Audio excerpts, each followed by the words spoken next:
Assalamualaikum warahmatullahi wabarakatuh. Namaku Rian. Kisah ini dialami oleh keluargaku sendiri. Awalnya, orang tuaku menjodohkan kakak perempuanku yang bernama Rianti secara paksa pada seorang laki-laki kaya bernama Alimuddin.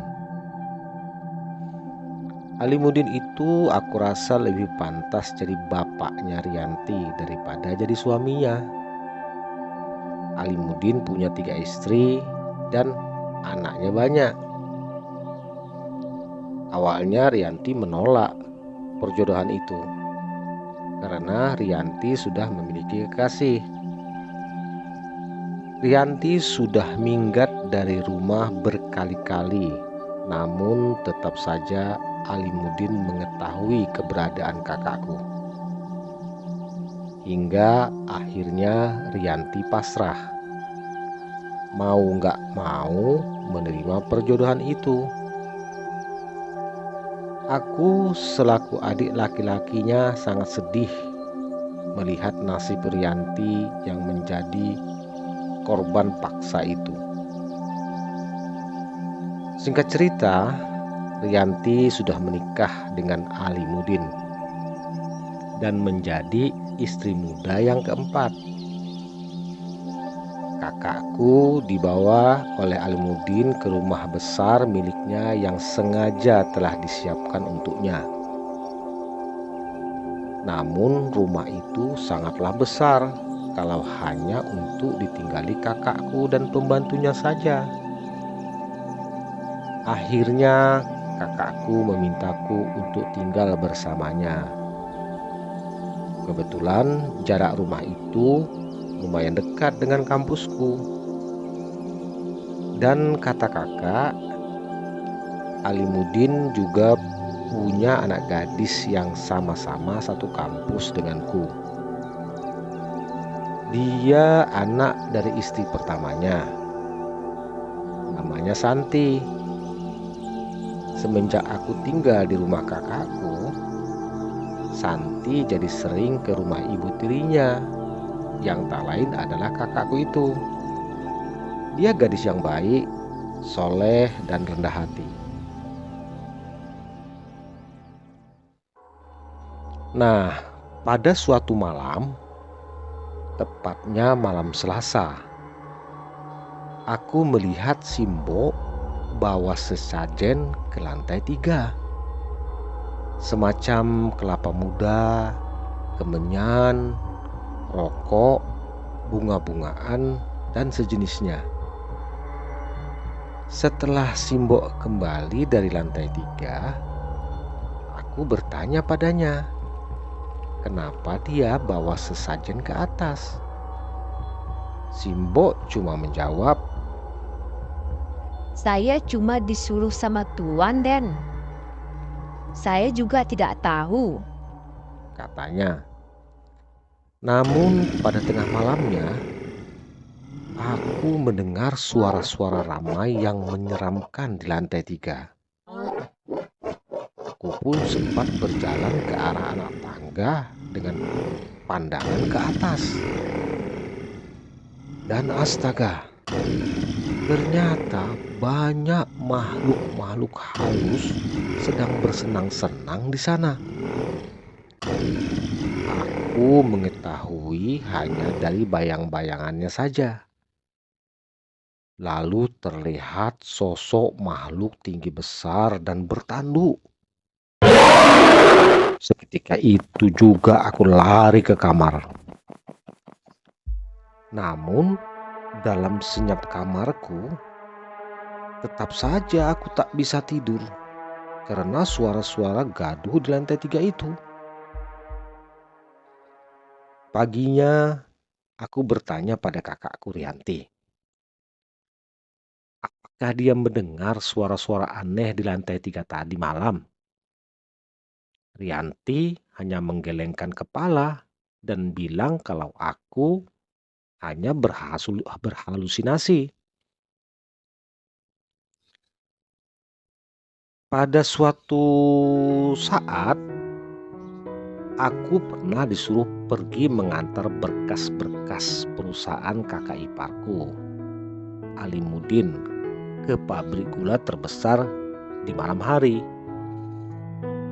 Dengan melewati berpuluh-puluh hektar kebun tebu, di perjalanan tepat di area kanan kiri kebun tebu yang gelap, motorku tiba-tiba mati. Mana tidak ada orang lewat satupun. Aku berusaha menghidupkan kembali motorku, namun tak hidup sama sekali. Hingga aku memutuskan untuk mendorongnya. Rasa takut dan hawa aneh mulai menyergapku. Namun aku berusaha untuk selalu positive thinking. Tapi ternyata usahaku sia-sia. Di waktu hening seperti itu, tiba-tiba sesuatu yang besar berlari-lari dari arah semak pohon tebu dan terlihat pas lewat di hadapanku. Sosok itu seperti seekor sapi putih, namun tak berkepala. Karena kaget yang luar biasa, aku jatuh pingsan. Dan saat aku sadar, aku sudah berada di pabrik pada pagi harinya. Setelah itu, malamnya, satu orang anak Alimuddin dari istrinya yang kedua meninggal dunia.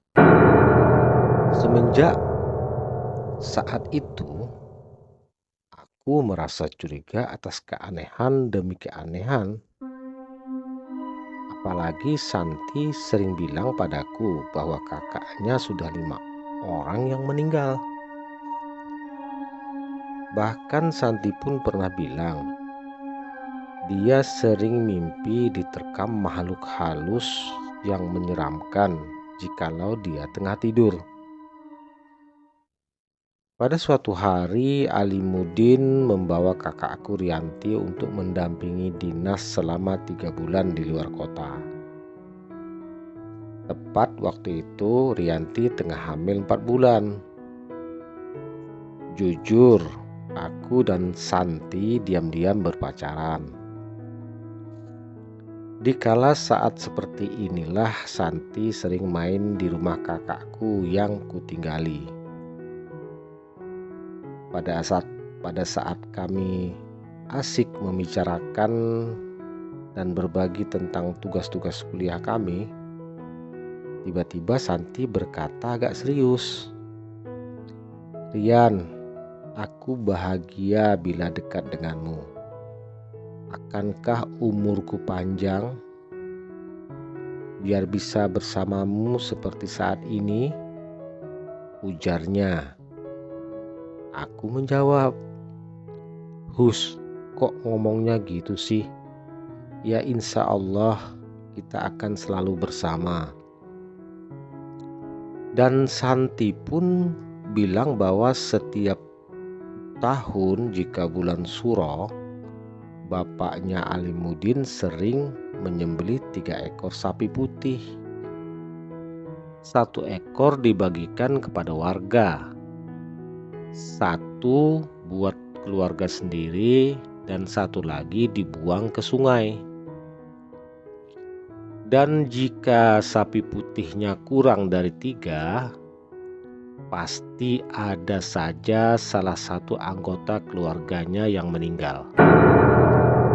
Dari situ aku benar-benar yakin bahwa Alimuddin mengikat perjanjian kekayaan dengan setan. Tak lama kemudian aku mendapat kabar bahwa ada seorang yang pintar akan hal-hal gaib. Dia tinggal di daerah Jawa. Mendengar ini, aku dan Santi mendatangi Bapak Kuncen itu untuk mempertanyakan dan meminta petunjuk agar tidak ada korban lagi dalam keluarga kami. Aku pun menceritakan semua kejadian aneh di rumah kakakku Rianti. yang setiap malam Selasa selalu ada suara-suara menakutkan.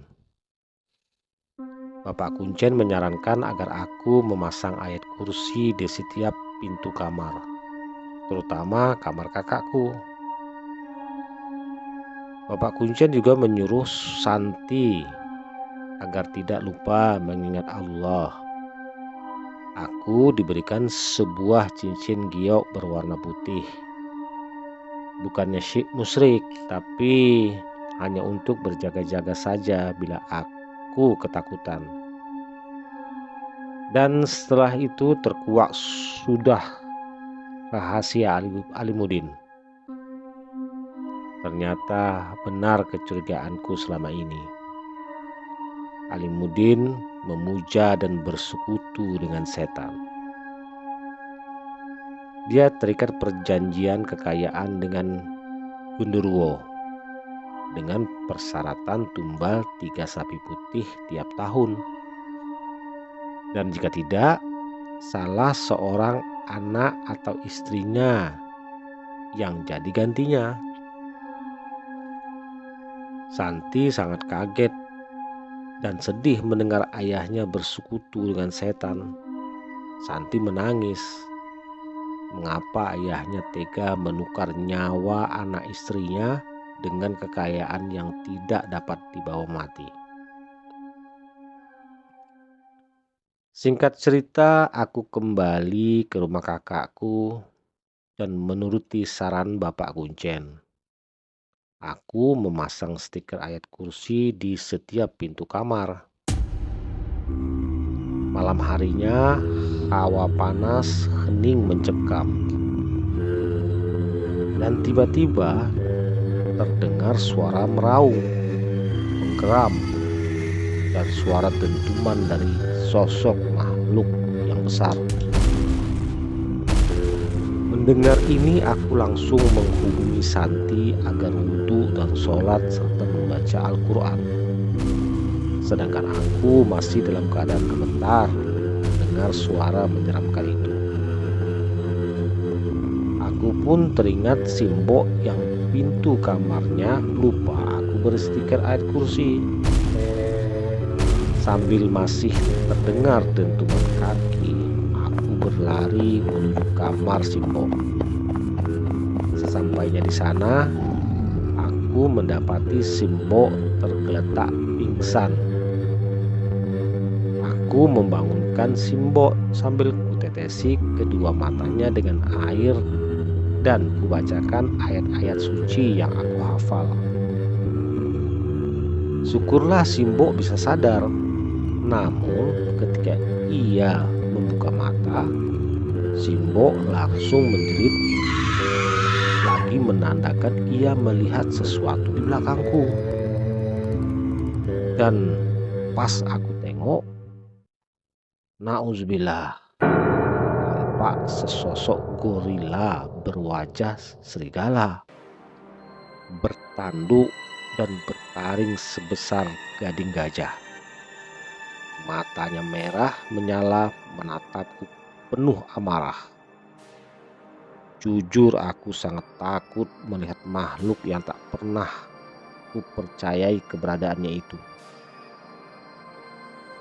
Dengan sejuta keberanian yang kukumpulkan, aku membaca surat Al-Fatihah, surat Kursi, Al-Ikhlas, Al-Falak, dan An-Nas. Alhamdulillah makhluk itu raib dengan seketika. Esoknya pagi-pagi Simbok menangis padaku ingin pulang kampung. Ya, aku pun mengabulkannya. Aku bayar sisa gajinya. Simbok mengaku trauma melihat Gundurwo di rumah besar ini. Sementara Alimuddin yang berencana akan tinggal 3 bulan di luar kota, dia pulang hari itu juga. Sesampainya di rumah, dia merobek semua stiker ayat kursi yang kutempel di pintu.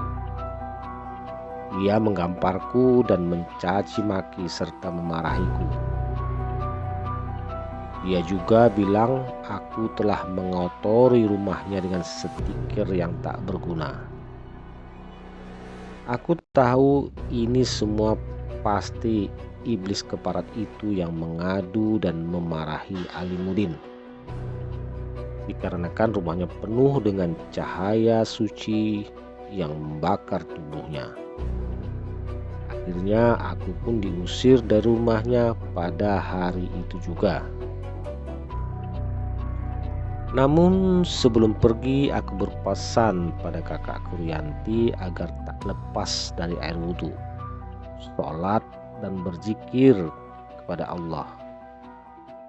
Kakakku pun tak rela aku digampar dan diusir begitu saja. Rianti bertengkar atas masalah itu. Belum genap 1 minggu aku kembali dan tinggal di rumah orang tuaku. Rianti pun pulang ke rumah orang tuaku. Dia lagi hamil tua. Kelopak matanya tampak coklat pucat dan tubuhnya pun memar-memar penuh bekas pukulan. Laki-laki macam apa itu? Aku jadi benci pada Alimuddin, mantan kakak iparku yang tak lain adalah ayah Santi, kekasihku. Setelah kepulangan kakakku ke rumah, dia menjadi semakin terpuruk. Kakakku mulai sakit-sakitan. Sudah kami bawa ke dokter, namun keadaan Rianti dan kehamilannya semakin memburuk. Aku berniat untuk memanggil Bapak Kuncen yang ada di Jawa itu. Namun perjalanan memakan waktu cukup lama. Karena jarak kotaku ke Jawa Timur itu sangat jauh. Hingga akhirnya ketika aku di perjalanan pulang bersama Pak Kuncen, nyawa kakakku Rianti sudah tak bisa tertolong lagi. Aku tak habis pikir, masa hanya gara-gara kupasang ayat-ayat Allah, si iblis membabi buta. Kematian Rianti tersebut bersamaan dengan 2 orang anak Alimuddin dari istri yang ketiga. Bapak Kuncen pun tak bisa mencegahnya, karena itu sudah resiko perjanjian dengan iblis. Bapak Kuncen hanya menyuruh semua keluarga Santi untuk selalu mendekatkan diri kepada Allah. Alhamdulillah keluarga Santi mau menurutinya. Dan semenjak anak dan istri Alimuddin beriman, kekayaan Alimuddin merosot drastis dan Alimuddin meninggal dunia dalam kecelakaan yang mengerikan. Semenjak Alimuddin meninggal, tidak ada lagi yang dikhawatirkan. Ibu Santi pun mengaku lebih baik hidup sederhana namun masih dalam keutuhan keluarga, daripada hidup mewah namun harus mempertaruhkan nyawa orang-orang yang dicintai. Aku dan Santi berhasil meluluskan studi. Aku menjadi seorang sarjana arsitek dan mendapat pekerjaan yang memadai. Sedangkan Santi menjadi seorang bidan. Dari sini kami merintis sedikit demi sedikit, sehingga akhirnya harta kami kembali pulih dengan sendirinya. Aku dan Santi pun menikah. Alhamdulillah keluarga kami damai, sakinah, mawaddah, dan warahmah. Semuanya terwujud atas kesabaran dan ketabahan serta usaha memetik ridho dari Yang Maha Kuasa. Satu pesan dari saya, janganlah kalian meraih kekayaan dengan harus menjadi budak setan. Seberapa berhargakah harta duniawi dibanding nyawa seseorang yang kita cintai? Dan satu lagi, janganlah menjodoh paksakan anak-anak hanya demi kesilauan duniawi. Tak semuanya pilihan orang tua membawa bahagia. Terkadang justru itu menyiksa anak sendiri. Apakah Anda tega melihatnya menangis tertusuk runcingnya berlian? Sekian cerita dari saya, semoga dapat kita petik hikmahnya.